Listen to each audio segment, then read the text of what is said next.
Okay, good morning, everybody. Thank you for being here today. I'm Officer Camacho, one of the public information officers for the Aurora Police Department. Just to let you know, the Chief Metz is out of state this weekend. He's attending the International Association of Chiefs of Police Conference.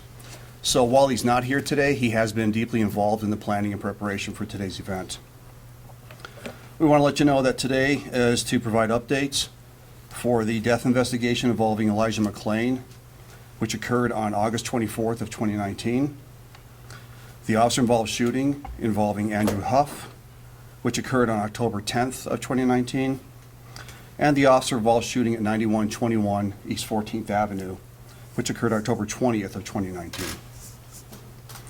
In attendance will be Aurora Police Deputy Chief Paul O'Keefe, that is spelled O''K''E''F''E, Assistant DA to the 18th Judicial District, Matt Mailaro, spelled Maillaro, and Major Crimes Homicide Unit Sergeant Matt Files, spelled Fyles. Your media packets that you should have should provide many answers about the integration process, state legislation, the cases we're going to talk about, and any booking photos if we have them available. If you did not get a packet, please let us know, and we'll make sure you get one before you leave. And also, we ask that you please hold any and all questions until we're done with the updates. Chief. Good morning. Thanks for being here. As was noted, I'm Deputy Chief Paul O'Keefe. I think the purpose of today's discussion is to provide an update to cases that have been in the media and have garnered some amount of attention. We want to make sure that the community at large knows we haven't forgotten about any of these cases. It's not a matter of not pursuing any work associated with them. It's really more a matter of working through the process associated with them. So this is just an opportunity to kind of tell you where we are in that process. I want to reiterate that Chief Metz has been involved in developing this particular event, and he would be here doing it himself if in fact he was in the state. So the first one I want to discuss is the Elijah McClain case. This is obviously, it's a horrible tragedy. It's a horrible tragedy for the McClain family. It's a horrible tragedy for the community at large, and it's also a horrible tragedy for the officers that are involved in this. Recognizing the gravity of this particular case, even though it doesn't meet the requirements of the Senate Bill 219 regarding multi-jurisdictional investigations, the chief did order that we follow that same process. Again, recognizing the gravity of the death of this young man, we wanted to ensure that there was a full, thorough, and as transparent as possible investigation into that case. The investigation is still active. It is still ongoing. We are still waiting for the final coroner's report to come out. Once that coroner's report does come out, that will be added to the case file itself, and that case file will be presented in whole to the District Attorney's Office for the 17th Judicial District. We did give the family an opportunity to view that video. They have viewed that video. So we at least had the opportunity to provide some more information to the family about that case. The next case I'd like to talk about is the case at 1570 South Bahama. This was on October 10th of this year. This is a case where there's actually two cases associated with this. There's an assault investigation, which is the reason that the officers were responding to that location in the first place, and then there's an officer-involved shooting investigation that is separate and distinct from the assault investigation. The affidavit that was made available is strictly related to the assault investigation. There is no affidavit available for the officer-involved shooting investigation. That has not been presented to the District Attorney's Office yet. The background for that case is we received a call from a gentleman who was assaulted at 1570 South Bahama. He received injuries that required him to go to the hospital. After his release from the hospital, he called us to go out there. He wanted first to try and gather up some property, but also to file that report. As the officers approached, they saw a gentleman later identified as Andrew Huff, 22-year-old white male, leave from the driveway in front of the house to inside the house. As officers approached the front door, they could see Mr. Huff through a very large picture window. The officer recognized that Mr. Huff was looking directly at her as she approached the door.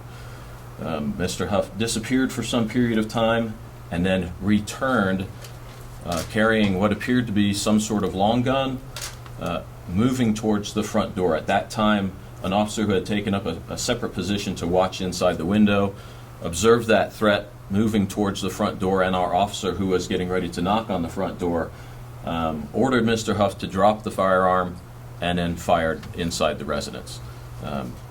I don't know if Mr. Huff could hear that. Obviously the door was closed, the window was closed. However, through our investigation, we are able to say with a pretty high degree of certainty that Mr. Huff knew it was the police who were at the residence at the time that he went and got that long gun.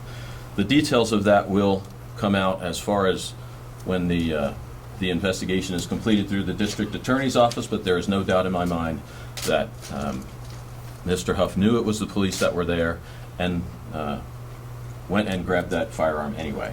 Mr. Huff was struck one time, was transported to a hospital where he was treated, and he is facing charges related to certainly the assault that occurred earlier in that day, and any additional charges that may come out of the officer-involved shooting aspect of it would yet to be determined. That case was also investigated. I think everybody's pretty familiar with Senate Bill 219, which requires a multi-jurisdictional approach to these types of investigations. That case was obviously investigated under those circumstances as well. The officer who discharged his firearm was hired in June of 2017. That officer remains on administrative leave at this time. All witness officers have been returned to duty.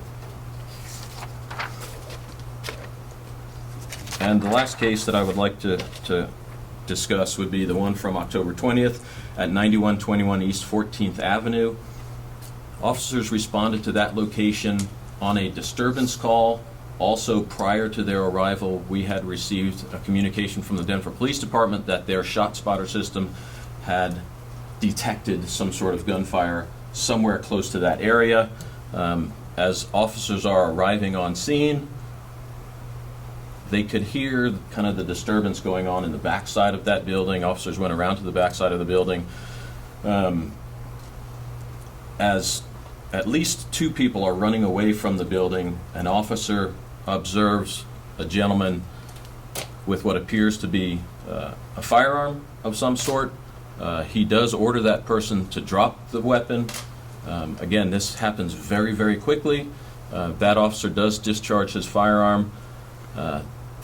The suspect who had the firearm went back through a garden level window into an apartment. Shortly after that, that person was helped out of the apartment building and obviously injured. Early in the investigation, there was some confusion whether or not the police had caused that person's injury or somebody else had caused that person's injury. I can tell you today, we believe that it was the officer who caused that person's injury. We did recover a firearm from inside the apartment area, consistent with the description of the firearm that the officer had observed. Again, once that investigation is completed, it will also be turned over to the 18th Judicial District, much like the Bahama Street one, for a complete and thorough review by the District Attorney's Office and for determination of charges there. That officer does remain on administrative leave pending reintegration, and I think your packet has the process for the reintegration in there. Everybody who is involved in these critical incidents goes through that reintegration process to ensure that prior to their return to any kind of duty that they are mentally and physically prepared to do that. With that, I think I will take whatever questions might be available. You mentioned you want to be as transparent as possible. Correct. In the Elijah McClain case, Elijah has passed away 2 months ago. Yes. What is the harm to your investigation if you release the body camera footage? We've seen Colorado Springs release things within a couple of weeks. Why would you not release this footage? Okay, we take our direction for release of information pretty much directly from the District Attorney's Office. That is the 17th Judicial District up there, and at their direction, we are not We are not going to release anything that would be prejudicial to any kind of a case prior to their, one, authority, and two, we really want them to have the opportunity to review all of that material without having any sort of prejudicial information getting out there. Can you describe, though, the family, the attorney who got to see that footage, talked about it as torture? They used that word in describing what happened to Elijah McClain. Can you describe your perspective? Is that an accurate description of what happened to Elijah McClain? It is not. What is the more accurate description of what happened when police approached him? I'm not going to get into the details of that case because it does still have to go to the district attorney's office. But I think the term torture is a mischaracterization. You mentioned it was a horrible tragedy of Elijah McClain. What makes it a horrible tragedy? Is that at fault of the officers, or is it his just overall death? I think the death of any of our citizens, especially when it comes within the context of a contact with public safety, is tragic. I mean, none of our officers are coming to work at any given day, today or any other day, thinking this is going to be the day that I'm going to get to do something like that. Nobody wants to do that. Nobody looks forward to that. It's a tragedy for everybody that's involved whenever that happens, and regardless of the circumstances. Are you able to say that the procedures that the officers followed were in line with what the department wants them to do? So that will be reviewed. Once the case has been fully reviewed by the district attorney's office, that case will also go to the Force Review Board for an internal review for the procedures that were taking place during that contact. And what are the statuses of the officers involved with Elijah McClain? Those officers have all been returned to duty. Can you give a perspective on what kind of tactics police used to de-escalate the situation? The attorney also described the footage as that Elijah didn't even have an opportunity to respond. And also, can you clarify, was he wearing earbuds? Again, details of the case, not going to get into.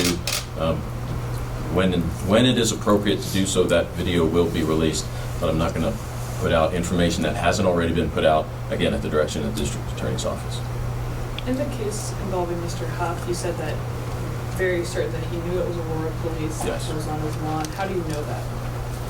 Through our investigation, the information that we were able to gather would lead us in that to that conclusion. Did Aurora Police announce themselves as Aurora Police before? They did not announce as the Aurora Police Department. Again, as once that case is fully reviewed by the district attorney's office, the specific details of how we believe that to be true will come out. The officer that approached the door, and this has already come out, the officer that approached the door was convinced that as Mr. Huff is looking at her, she's on a lighted porch in full uniform approaching the door to knock as Mr. Huff is looking directly at her. So there is other information that is available for. Did he that'll point his come out. shotgun at an officer? Was the gun pointed at an officer? I think you all have a picture in your packet that shows him approaching the door with the shotgun where our officer is. And is it pointed at her, though? It is not pointed at her at that time. Was it ever?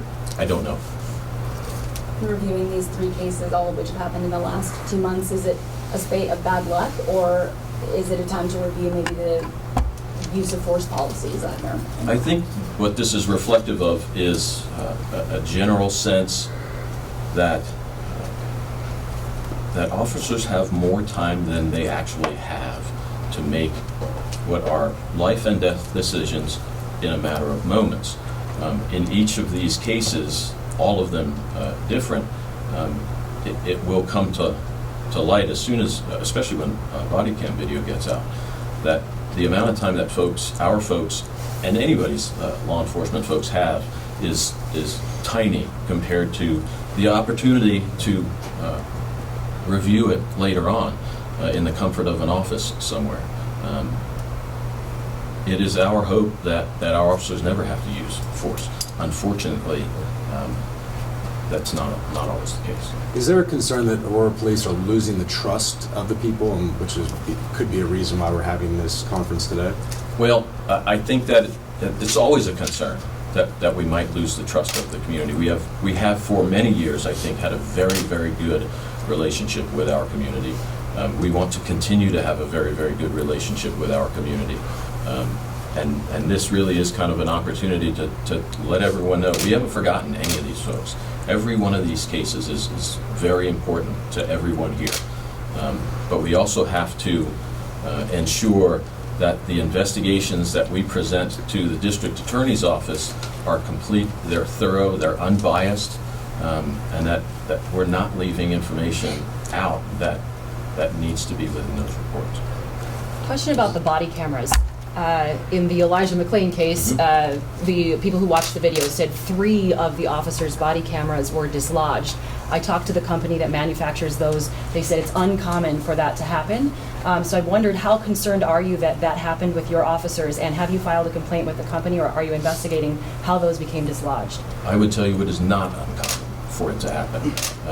It is a common complaint for us especially in physical altercations, for those to become dislodged. We are looking at ways for the cameras that we currently have to stay on better, but we're also in the process of pursuing a new camera group, new camera company, and certainly one of the requirements is the cameras have to stay on.